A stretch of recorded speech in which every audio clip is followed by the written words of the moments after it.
సమాజంలో నేరాల విధానం మారిందని అందుకు తగ్గట్టుగా పోలీస్ శాఖ సిద్ధం కావాలని సీఎం రేవంత్ సూచించారు.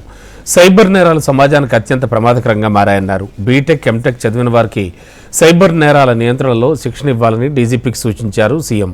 అలాగే డ్రగ్స్ నియంత్రణపై కూడా దృష్టి పెట్టాలన్నారు. ప్రజాపాలన విజయోత్సవాల్లో భాగంగా ఎన్టీఆర్ మార్గ్లో హోంశాఖ వేడుకలు నిర్వహించింది. ఈ విజయోత్సవ వేడుకలకు CM Revanth Reddy, deputy CM Bhatti Vikramarka హాజరయ్యారు. ఈ సందర్భంగా ట్రాఫిక్ విభాగంలో విధులు నిర్వహించనున్న ట్రాన్స్జెండర్స్కు నియామక పత్రాలు అందజేశారు.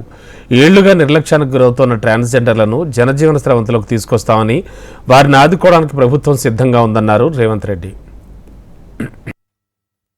తెలంగాణలో శాంతి భద్రతలను పరిరక్షిస్తున్న పోలీస్ సిబ్బందికి అందరికీ కూడా నేను శుభాకాంక్షలు తెలియజేయదలుచుకున్నాను. డాక్టర్ బాబాసాహెబ్ అంబేద్కర్ గారు ఇచ్చిన రాజ్యాంగం ఆర్టికల్ 3 ద్వారా ఈ రోజు ఈ తెలంగాణ రాష్ట్రం ఏర్పడ్డది. ఈ తెలంగాణ రాష్ట్రంలో ప్రజల యొక్క ఆకాంక్ష మేరకు ఈరోజు పరిపాలన కొనసాగుతున్నది. ఈ మధ్య నేరాలు కొంత పుంతలు తొక్కుతున్నాయి. ఒకప్పుడు రేప్, మర్డర్ లాంటి ఆర్థిక నేరాలు లేకపోతే వ్యక్తుల యొక్క హత్యలు చేయడమే ఒకప్పుడు నేరంగా, తీవ్ర నేరంగా మనం పరిగణించే వాళ్ళం. ఈ రోజు సమాజంలో వచ్చిన మార్పుల వల్ల నేరాల విధానం మారింది. ఈ రోజు సైబర్ క్రైమ్ లాంటి, డ్రగ్స్ లాంటి కొత్త కొత్త నేరాలు, నేరగాళ్ళు ఈ రాష్ట్రంలో, ఈ దేశంలో ఈరోజు కనిపిస్తున్నారు. సైబర్ క్రైమ్ను నియంత్రించాల్సిన అవసరం ఉన్నది.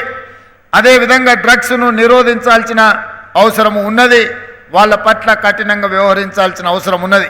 ఏ విధంగా అయితే మీరు శిక్షణ ఇస్తున్నారో, ఈరోజు నేను సూచన చేస్తున్న డీజీపీ గారికి బీటెక్, ఎంటెక్ చదువుకున్న వాళ్ళని కూడా మీరు పికప్ చేసి వాళ్ళని సైబర్ క్రైమ్లో, అదేవిధంగా డ్రగ్స్ నియంత్రించడంలో, డేటా ఎనాలిసిస్ చేయడానికి అవసరమైన శిక్షణను కూడా ఇచ్చి ప్రత్యేకమైన అవకాశాలు ఇవ్వండి.